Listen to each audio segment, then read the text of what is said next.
Bab 135. Pertarungan maut. Caranya salah. Mileye sedikit tidak bisa berkata-kata. Orang tua berjubah hitam menatap Yeli dengan dingin. Apakah di belakangmu ada dewa pedang juga?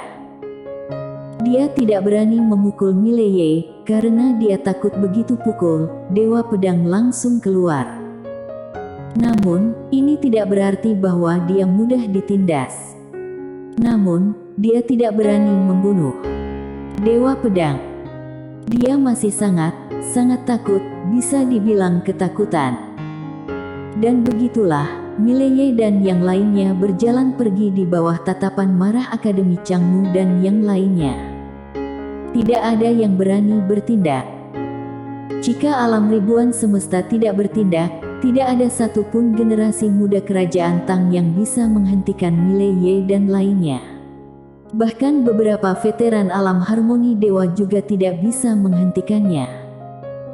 Orang tua berjubah hitam itu menatap ke bawah untuk waktu yang lama, dan akhirnya, dia menggelengkan kepalanya sedikit. Jahon Li, kamu menyakiti Akademi Changmu aku. Sekarang Akademi Changmu dan Mileye telah menjadi situasi yang tidak akan berhenti sebelum mati. Tidak ada pihak yang akan menyerah. Situasi saat ini secara alami disebabkan oleh Jahon Li, Akademi Changmu Kerajaan Jiang. Saat itu, Mileye ingin bergabung dengan Akademi Changmu. Dan sekarang, sayangnya, itu bohong. Tentu saja, bagi Akademi Changmu yang sekarang, mereka hanya punya satu pemikiran, yaitu menyingkirkan Mileye. Harus disingkirkan. Akademi Changmu tidak akan terus membiarkan Mileye tumbuh dan berkembang. Setelah beberapa saat, orang tua berjubah hitam itu berbalik dan menghilang di lapangan, tidak tahu kemana dia pergi. Dan di Akademi Changmu, sangat berantakan, semuanya dijarah oleh Jenny Lu dan yang lainnya. Penghematan selama bertahun-tahun, menguntung Mileye dan yang lainnya. Setelah Mileye dan yang lainnya meninggalkan Akademi Changmu, mereka tiba di hutan lebat di pegunungan. Kerumunan berkumpul di sekitar. Pembagian hasil rampasan. Semua orang mengeluarkan perolehan mereka dari Akademi Changmu. Jenny Lu meliriknya, dan berkata, koin emas ada 270 juta, batu spiritual kualitas super ada sekitar 8 juta, di antaranya ada 3 gulungan teknik seni bela diri alam bumi tingkat bawah, 1 gulungan alam bumi tingkat medium, 1 gulungan alam bumi tingkat atas, 36 buah energi spiritual umum, 15 buah energi spiritual kualitas super, dan 1 buah alam eksplisit tingkat bawah. Teknik pelatihan hanya ada 3 gulungan, semuanya alam bumi tingkat bawah, dan ada beberapa item lainnya. Aku perkirakan sekitar 20 juta koin emas. Selain itu, bicara sampai di sini, dia melambai tangan kanannya. 8 batu spiritual muncul di depan Mileye dan yang lainnya. Batu spiritual kualitas giok. Mata semua orang tiba-tiba menyala. Ini adalah barang bagus. Karena ini adalah yang paling mereka butuhkan saat ini. Jenny Lu melirik kerumunan, kemudian berkata, hanya ada 8, tidak cukup bagi siapapun yang membutuhkannya. Ambil dulu, aku akan memotong koin emasnya. Di lapangan, Yeli dan yang lainnya saling memandang, dan segera, 8 batu spiritual kualitas giok abis dibagikan. Semuanya adalah orang sendiri, tentu saja mereka tidak akan segan. Pada saat ini, Jenny Lu menatap Hans Ling yang berada tidak jauh. Dia mengacungkan jari, senjata spiritual alam eksplisit tingkat bawah terbang langsung ke depan Hans Ling. Senjata spiritual alam eksplisit ini adalah tombak, cocok untuk Hans Ling. Hans Ling juga tidak segan, langsung menerimanya. Dengan tombak ini, kekuatan tempurnya dapat meningkat setidaknya 20% hingga 30%. Setelah beberapa saat, Jenny Lu dan Mileye memilah semua barang. Saat ini, koin emas Mileye sudah ada 320 juta, batu spiritual kualitas super sekitar 1 juta.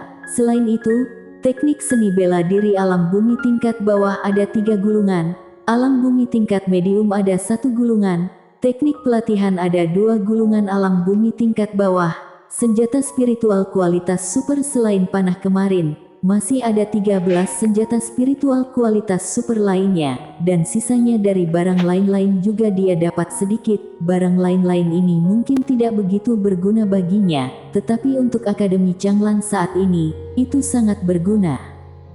Panen besar. Bisa dibilang perjalanan ke Akademi Changmu ini, semua orang mendapatkan banyak uang.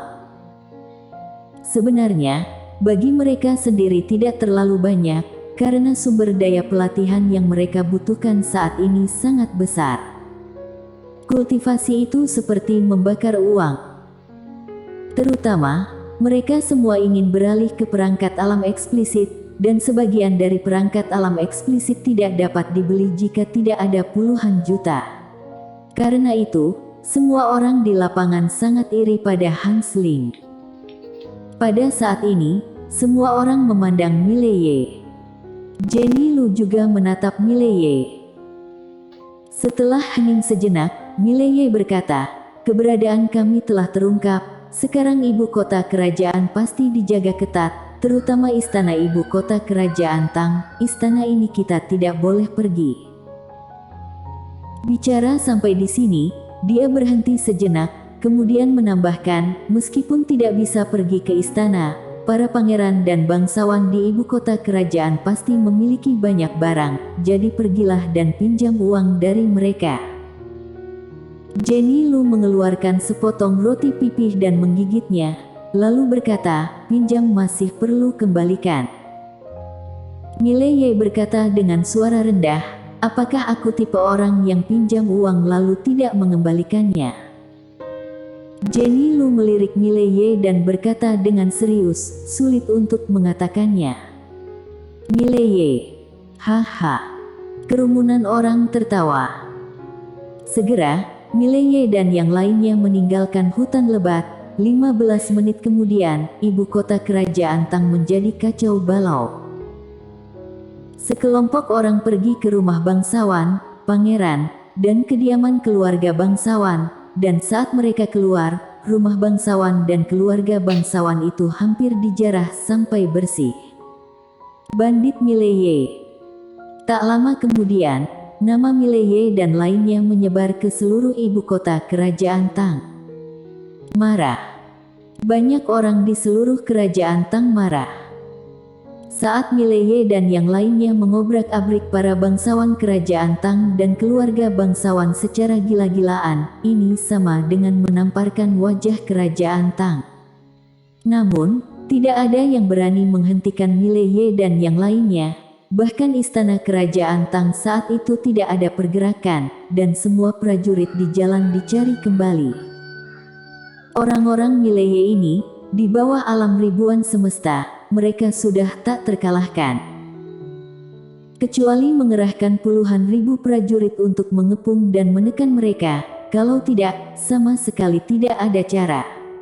Di ibu kota kerajaan ini sulit untuk menyebar pasukan besar, apalagi kerajaan Tang tidak mau mengambil nyawa prajurit biasa untuk menghadang Mileye dan lain-lain. Karena itu sangat merugikan.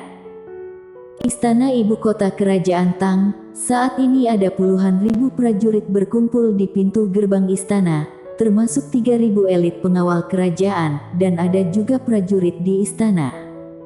Waspada! Seluruh istana sudah dalam siaga tingkat tinggi. Di istana, di sebuah aula, seorang pria parubaya duduk di kursi naga, dan di depannya ada setumpuk besar dokumen resmi. Orang ini adalah Delano Tang, Raja Kerajaan Tang. Tidak jauh di samping Raja Kerajaan Tang, berdiri seorang lelaki tua. Lelaki tua itu mengenakan jubah hitam besar, di belakangnya dia membawa 2 bilah pisau parang. Dan tidak jauh di depannya, duduk seorang lelaki tua berambut putih. Setelah beberapa saat, Delano Tang menutup dokumen resmi di tangannya dan menatap lelaki tua berambut putih di depannya. "Pak Menteri, bagaimana menurutmu?"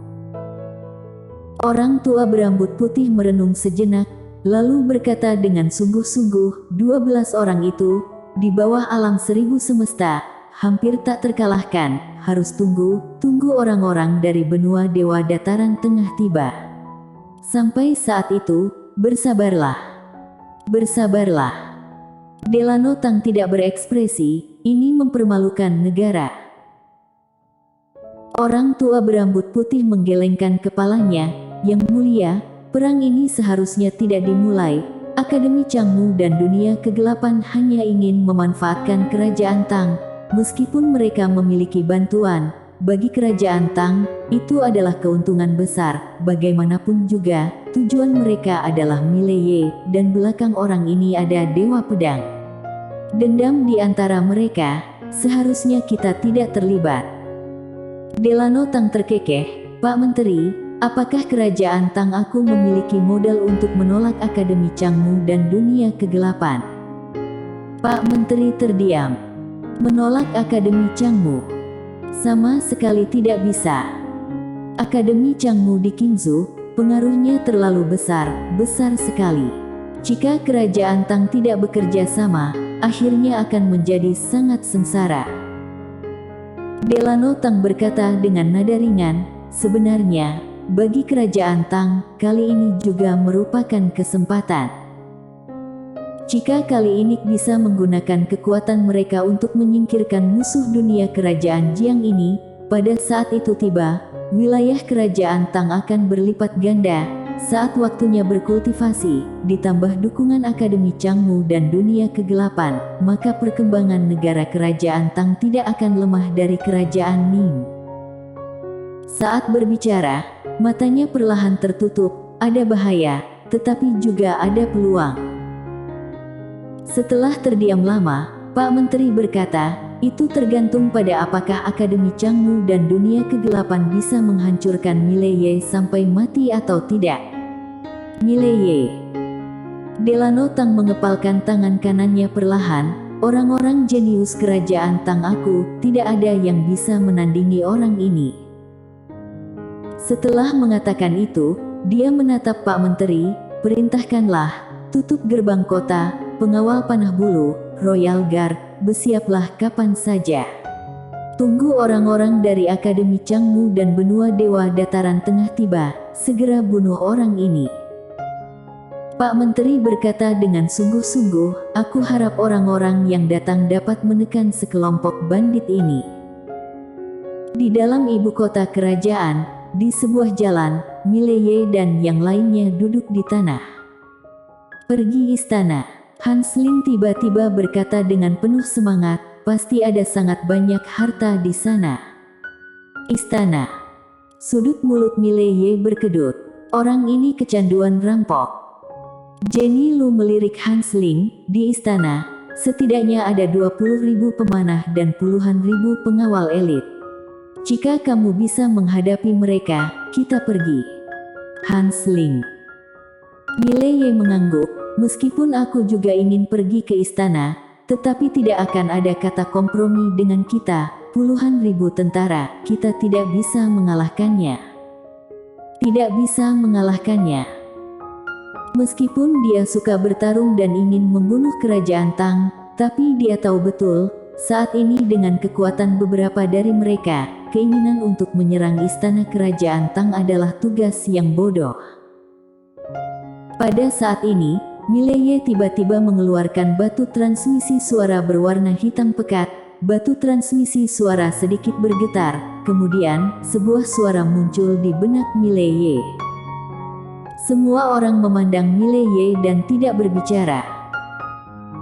Setelah beberapa saat, sudut mulut Mileye terangkat sedikit. "Paviliun Suixian memberiku informasi. Ada tambang emas kerajaan Tang di gunung besar 100 mil jauhnya dari sini. Di sana hanya ada ribuan prajurit. Kalian tertarik?" Yeli dan yang lainnya mengangguk dengan cepat. "Pasti tertarik." Mileye mengangguk. "Kita harus bertarung dengan cepat. Ayo." Setelah berbicara, Sekelompok orang itu langsung menghilang di tempat. Di sebuah gunung besar, Mileye dan yang lainnya berlari liar di atas serigala hitam. Setelah beberapa saat, Mileye dan yang lainnya datang ke lokasi tambang emas. Para prajurit yang menjaga di sini melihat Mileye dan yang lainnya.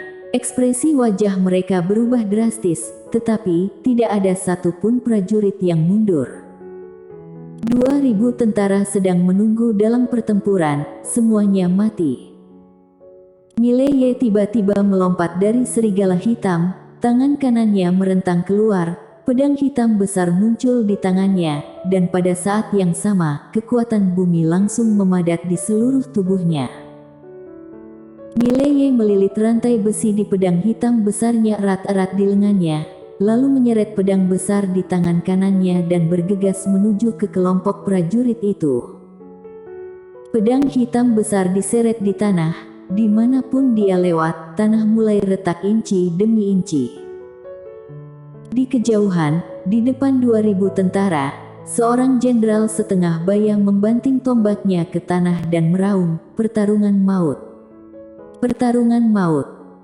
2.000 tentara meraung serempak, tombak mereka menembak tanah dengan panik, dan momentumnya sangat menakutkan. Bersambung.